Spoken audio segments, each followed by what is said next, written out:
kids, welcome back to the class of General Knowledge Part 6 and we're back again with a new chapter in this new video today. Chapter 13, the space and the unknown. Right? Let's start. Fill in the blanks with the help of the help list. So हमें नीचे एक help list given है kids और इसकी मदद से हमें यहाँ पर blanks के answers fill करने हैं. Let's start. Number 1. Dash is the nearest planet to the sun. कौन सा planet sun के सबसे पास है? It's Mercury. So we'll write Mercury. Next is number 2. Mercury is the smallest and fastest planet in the solar system. तो mercury जो है वो सबसे छोटा और सबसे फास्टेस्ट सोलर सिस्टम का प्लैनेट है जो कि सन के आसपास ऑर्बिट करके कितने दिन लगाता है.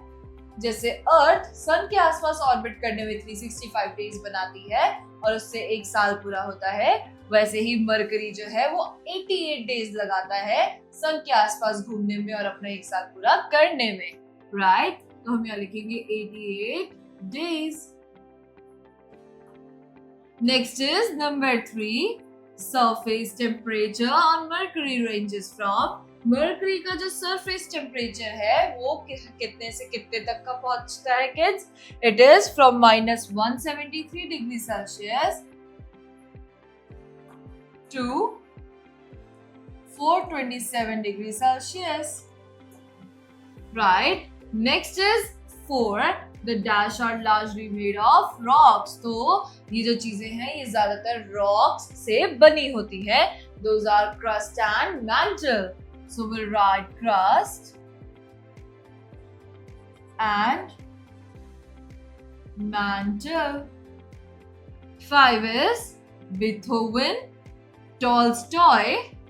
ये दो नाम है writers के. And dash are the names of creators.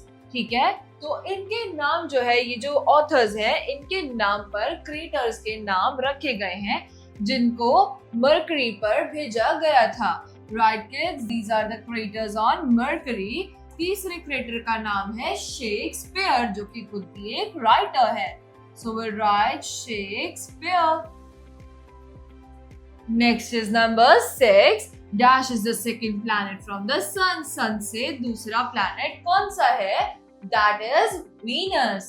So we'll write Venus. Venus. Number 7. Venus shines like a star in the night sky. तो जब हम रात को अंधेरे में आसमान को देखते हैं तो उसके अंदर एक तारा बहुत ज्यादा चमक रहा होता है kids.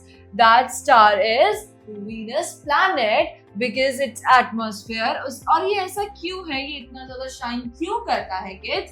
क्योंकि उसका जो एटमॉस्फेयर है it is reflects from sunlight well.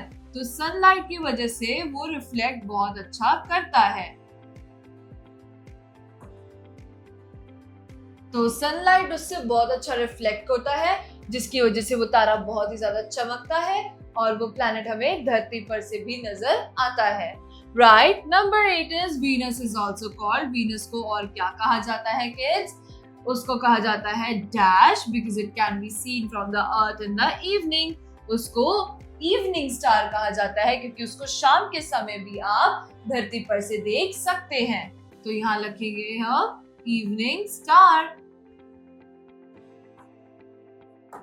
Next is number 9. Venus is the hottest planet with temperature. तो Venus सबसे ज्यादा hottest planet है और उसका टेम्परेचर है 464 degrees Celsius. Next is Venus is so hot. Venus इतना गर्म है क्योंकि there is carbon dioxide in its atmosphere. So we'll write carbon dioxide. Next is, now take a look at the let me answer. Which celestial object used to be considered a planet before? कौन सा ऐसा celestial object है जिसको पहले एक planet माना जाता था kids? Write down in your notebook. Next is infobits. चलिए infobits पढ़ते हैं. Infobits is atmospheric pressure on the surface of Venus is 90 times greater than the Earth. तो जो Venus के ऊपर atmospheric pressure है Venus के surface पर, वो Earth के मुकाबले 90 times है, यानी कि 90 गुना ज्यादा है. And that's why it is the hottest planet of all. Right, kids? Now let's move forward to the another page. Now, fill in the blanks with the help of the help list. Help list की मदद से blanks को fill कीजिए. Right, kids? First is space is explored in two ways. Space को दो तरीके से explore किया जा सकता है. First is by studying it from Earth using powerful telescopes. पहला है पावरफुल टेलीस्कोप्स की मदद से उसको नीचे से धरती से देखा जाए और स्टडी किया जा सके. दूसरा है स्पेसक्राफ्ट लॉन्च करने की मदद से. अगर हम अपनी स्पेसक्राफ्ट आसमान में सोलर सिस्टम में भेजेंगे तो हम उससे ज्यादा एक्सपीरियंस ले सकते हैं. So will write launching spacecraft. Next is kids number 2. Most space exploration is, जो ज्यादातर space exploration है वो क्या है kids? Those are unnamed space probes. So we'll write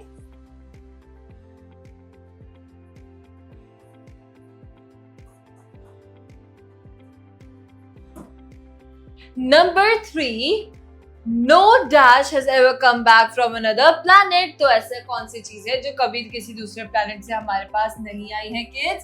That is, no space probe has ever come back from another planet. So we'll write space probe over here. Number 4. Dash are special places where astronomers study space. तो space study करने के लिए astronomers कहाँ बैठते हैं kids? वो है observatories. So will write OBSERVATORIES observatories. Next is number 5. One of the largest observatory complexes 4,200 meter above sea level. So kids, दुनिया में सबसे one of the largest जो observatories है वो सी लेवल से 4,200 मीटर अबव है, उससे ऊंची है. And the in a crater of extinct Hawaiian volcano is, और हवाईन वोल्केनो के एक्सटिंक्ट में जो है उसका नाम है मोना किया. Right kids? So will write Mona किया.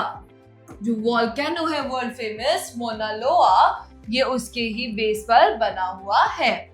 Number 6. The first dash was Salute 1, stayed up only 5 months. तो 5 महीने तक रहने वाला Salute 1 नाम का वो क्या था जिसको पहली बारी बनाया गया था? It was the space station, first space station जिसका नाम था Salute 1, और वो सिर्फ 5 महीने तक टिक पाया था. So we'll write space station. Next is number 7. The longest serving station was Dash. सबसे ज्यादा सर्व करने वाला स्टेशन का नाम था Dash and it made more than 76,000 orbits of Earth. और उसने 76,000 से भी ज्यादा अर्थ के चक्कर काटे थे. उसका नाम था Mir. MIR, Mir. Number 8. A Dash is a reusable spacecraft made up of a 37.2 metre long orbiter. तो ये एक ऐसा रीयूजेबल स्पेसक्राफ्ट है जो कि 37.2 मीटर लॉन्ग ऑर्बिटर से बना होता है. इसके 2 बड़े सॉलिड रॉकेट बूस्टर्स होते हैं और 3 मेन इंजन्स होते हैं. ये है एक space shuttle. So will write SPACE space SHUTTLE shuttle space shuttle. Number 9 is Dash are objects that orbit planets and other objects. तो वो ऑब्जेक्ट्स का नाम क्या है जो कि प्लैनेट्स के ऑर्बिट करते हैं और स्पेस ऑब्जेक्ट्स को देखते हैं और ढूंढते हैं? उनका नाम है satellites. So will write over here satellites. Number 10 is Dash is the first man-made satellite in space. तो स्पेस में भेजी जाने वाली सबसे पहली man-made satellite कौन सी थी kids? It was the Sputnik. So we'll write Sputnik. So with this, kids, this activity has been done. Now take a look at the let me answer. Let me answer. Which is the nearest natural satellite to the Earth? तो earth की सबसे nearest यानी सबसे पास natural satellite कौन सी है kids? Right down your answer. Next is infobits. चलिए पढ़ते हैं infobits. Escape velocity on the surface of the earth is, तो अर्थ की जो एस्केप वेलोसिटी है अर्थ की सरफेस की वो है about 11.2 kilometer per second.